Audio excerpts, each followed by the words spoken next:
पहलगाम में दिल दहला देने वाले हत्याकांड के बाद पूरे देश में आक्रोश है।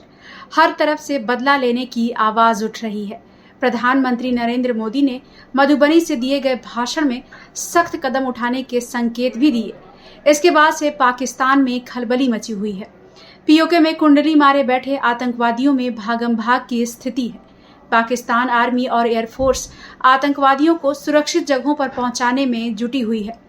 दूसरी तरफ इंटरनेशनल बॉर्डर पर पाकिस्तान की ओर से स्पेशल यूनिट को तैनात किया गया है ताकि किसी भी स्थिति का सामना किया जा सके। दिलचस्प बात यह है कि बालाकोट एयर स्ट्राइक के बाद पाकिस्तान भारत के गुस्से से इस कदर डरा हुआ है कि वो अपने जवानों को पहले ही बचने और भागने की ट्रेनिंग दे रहा है। पहलगाम हमले के बाद पाकिस्तान आर्मी की ये पोल खुल चुकी है। 22 अप्रैल को जम्मू कश्मीर के पहलगाम में आतंकियों ने मासूम देशवासियों को जिस बेरहमी से मारा है, उससे पूरा देश व्यथित है। कोटि कोटि देशवासी दुखी हैं। सभी पीड़ित परिवारों के इस दुख में पूरा देश उनके साथ खड़ा है। जिन परिवारजनों का अभी इलाज चल रहा है, वे जल्द स्वस्थ हो, इसके लिए भी सरकार हर प्रयास कर रही है। साथियों, इस आतंकी हमले में किसी ने अपना बेटा खोया, किसी ने अपना भाई खोया, किसी ने अपना जीवन साथी खोया है।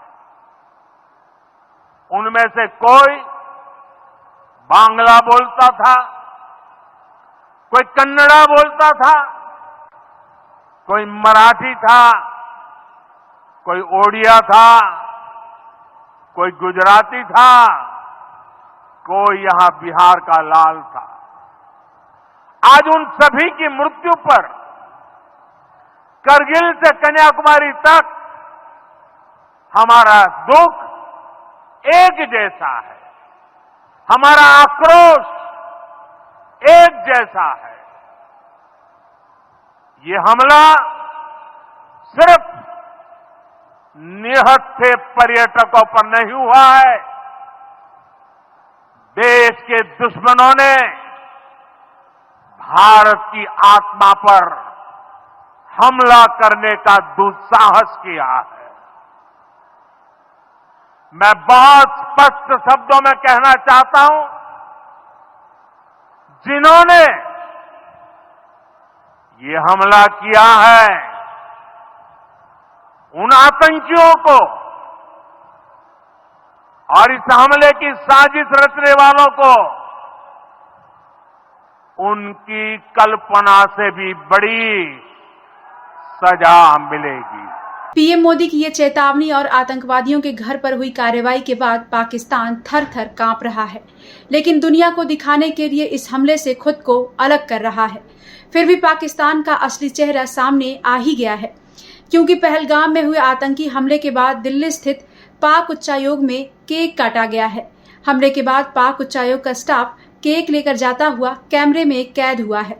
जब उसे केक के बारे में पूछा गया तो उसके पास कोई जवाब नहीं था। वायरल हो रही ये तस्वीरें पाकिस्तान के क्रूर हमले की गवाही दे रहा है। वहीं दूसरी तरफ मीडिया रिपोर्ट्स की माने तो भारतीय सेना के सर्जिकल स्ट्राइक के डर से पाकिस्तान ने अपने सैनिकों को पहले से ही खास ट्रेनिंग देनी शुरू कर दी थी। पाकिस्तानी जवानों को स्पेशल फोर्स एसएसजी ने ट्रेनिंग दी थी। ये ट्रेनिंग थी QRT यानी क्विक रिस्पांस टीम की। इसका मतलब ये हुआ कि अगर कोई अटैक होता है तो कैसे और जल्द से जल्द उसे काउंटर करने के लिए खुद को तैनात किया जाए। इसका उद्देश्य खुद को बचाना भी है। पाकिस्तान के जवानों को आतंकी फैक्ट्री यानी कि आतंकियों के ट्रेनिंग सेंटर पीओके के मुजफ्फराबाद में दी गई थी। खुफिया रिपोर्ट के मुताबिक इस अभ्यास में पीओके खास तौर पर LOC के पास तैनात सेना और सुरक्षा बलों के सभी जवानों को शामिल किया गया था। खुफिया रिपोर्ट के मुताबिक इस अभ्यास में पीओके खास तौर पर एलओसी के पास तैनात सेना और सुरक्षा बलों के सभी जवानों को शामिल किया गया था। ये ट्रेनिंग मुजफ्फराबाद के अदब याजीद में हुई थी। आपको बता दें, पहलगाम आतंकी हमले के बाद भारत सरकार के उठाए सख्त कदमों के बाद शुक्रवार 25 अप्रैल को कई पाकिस्तानी पर्यटक अटारी वाघा बॉर्डर से अपने देश जाते दिखे। अटारी के इंटीग्रेटेड चेक पोस्ट पर बीएसएफ के जवान पाकिस्तानी नागरिकों के पासपोर्ट की सख्ती से जांच कर रहे हैं। पूरी जांच के बाद ही उन्हें अपने देश वापस लौटने के लिए जाने दिया जा रहा है। Bureau report, prime news.